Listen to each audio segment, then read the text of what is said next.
Morning. Hello, Scott. Start video. Oh, baby. Yes. Good morning, Kevin. What is going on, guys? How you doing? Oh, All good? Wednesday. he's gone again.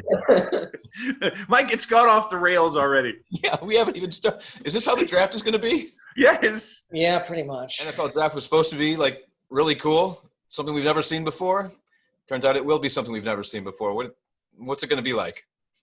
Well, I think the first thing that worries me about this is hearing all the stories of how the teams are setting up for the draft. The virtual thing is fun, like what we're doing right here. This, coming to you from our respective living rooms is very cool. But when you're talking about multi-billion dollars in some cases, a corporation basically trying to set its future off of this is kind of crazy. Have you probably heard the stories? The Lions IT guy is set up in a Winnebago in his driveway for the days of the draft.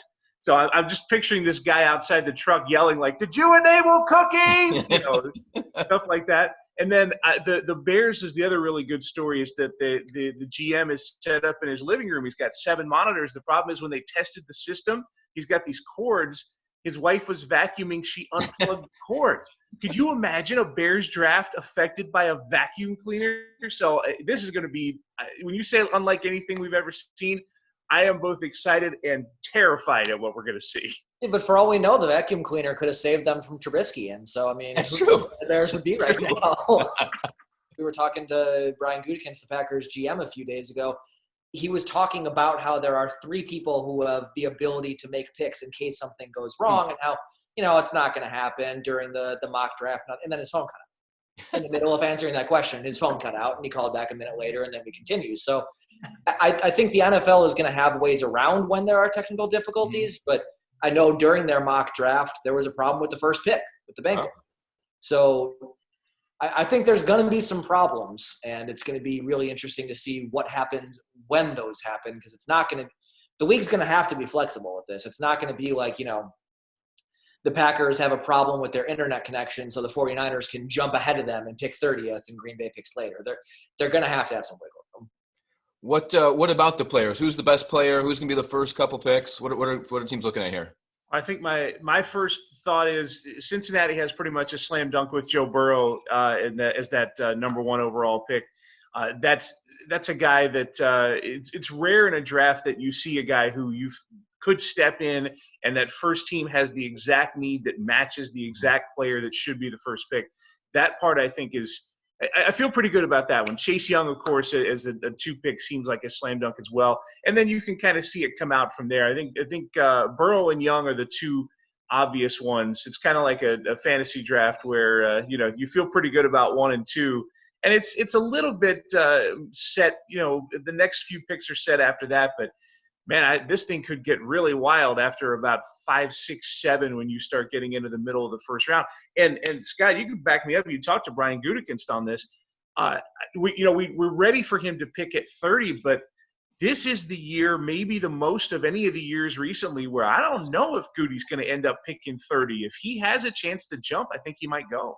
Yeah, I don't think he's picking 30. I mean, so far he's done 2 drafts. He's traded his first round pick in both of them. I think he clearly likes to move around in this. When we talked to him, he said he's going to be aggressive with it. And I think wide receiver is the position that, you don't have to look far on the internet to find a Packers fan who wants a wide receiver.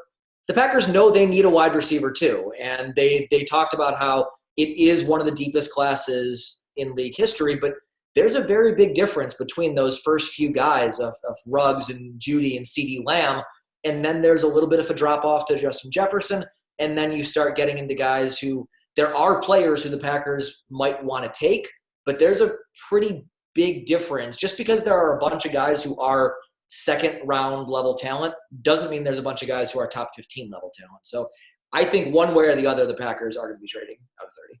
What else about the Packers' strategy? Are they trying to replace guys that have left? Are they trying to upgrade? Are they looking for depth? What are they thinking here? I think at this point they kind of have to go best available with a little bit of a lean towards wide receiver, offensive line, both with Bulaga leaving and with possible changes with Lindsley and Bakhtiari coming in the future. I think defensive line could get a look, and inside linebacker as well. Those are probably the 4 biggest positions of need for them.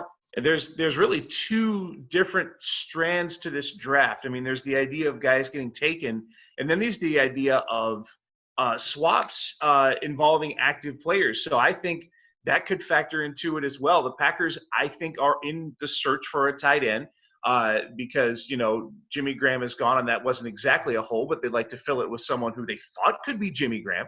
And I think that trade could end up happening as well. If it doesn't happen the first night, it might be the second night before the second or third round. So what if they draft a wide receiver in the first round and then they trade for a tight end?